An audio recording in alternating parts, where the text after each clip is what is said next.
यह कहानी है एक साधु और एक विधवा स्त्री की, जिनके जीवन की राहें एक वीरान गांव में टकराईं। एक ऐसा गांव जहां न तो खुशी थी न ही नए विचार, केवल सदियों से चली आ रही परंपरा थी। लेकिन एक दिन जो हुआ उसे देख आपके भी रोंगटे खड़े हो जाएंगे।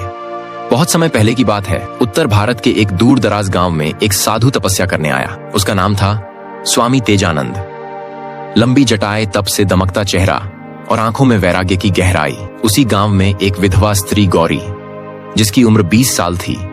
उसका पति 1 साल पहले एक बुखार से चल बसा था। गांव के लोग उससे दूरी बनाकर रखते, विधवा मानकर अपवित्र समझते।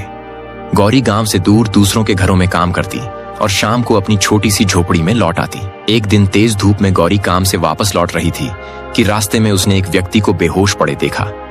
वो कोई और नहीं बल्कि वही साधु था। उसने बिना कुछ सोचे समझे उन्हें अपने घर लाई और पानी पिलाया, पंखा किया और धीरे धीरे होश में लाया। स्वामी तेजानंद ने आंखें खोली तो सामने गौरी को देखा। वह चौंक गया।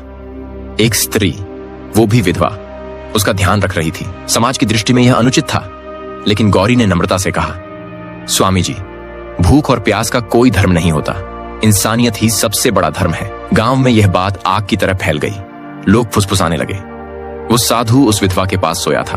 कुछ तो चल रहा है। उन दोनों के बीच समाज की जुबान जहर से भरी थी, लेकिन तेजानंद मौन रहा। गौरी ने भी चुप्पी साध ली। दिन बीतते गए।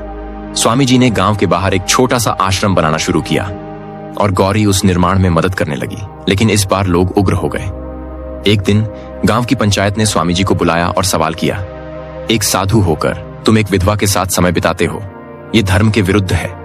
तेजानंद ने शांत स्वर में कहा, तुम्हारे धर्म में शायद प्रेम और करुणा के लिए जगह नहीं, लेकिन मेरे धर्म में है। जिस स्त्री को तुम विधवा कहकर तिरस्कृत करते हो, उसने मुझे जीवन दान दिया। क्या मैं उसकी सेवा न करूं? धीरे धीरे लोग भी सोचने पर मजबूर हुए। उन्होंने देखा कि साधु और गौरी ने कभी किसी सीमा रेखा को पार नहीं किया, बस एक दूसरे की इज्जत की सेवा की। आखिरकार गांव के बुजुर्गों ने गौरी को पवित्र स्त्री का दर्जा दिया और तेजानंद के आश्रम में हर जाति, धर्म और उम्र के लोग आने लगे। जहां समाज ने दीवारें खड़ी की थीं, वहां इंसानियत के गुण गाने लगे थे लोग। दोस्तों, अगर आपको यह सच्ची कहानी पसंद आई तो वीडियो को लाइक करें, शेयर करें और ऐसी ही कहानियों के लिए हमारे चैनल को सब्सक्राइब जरूर करें।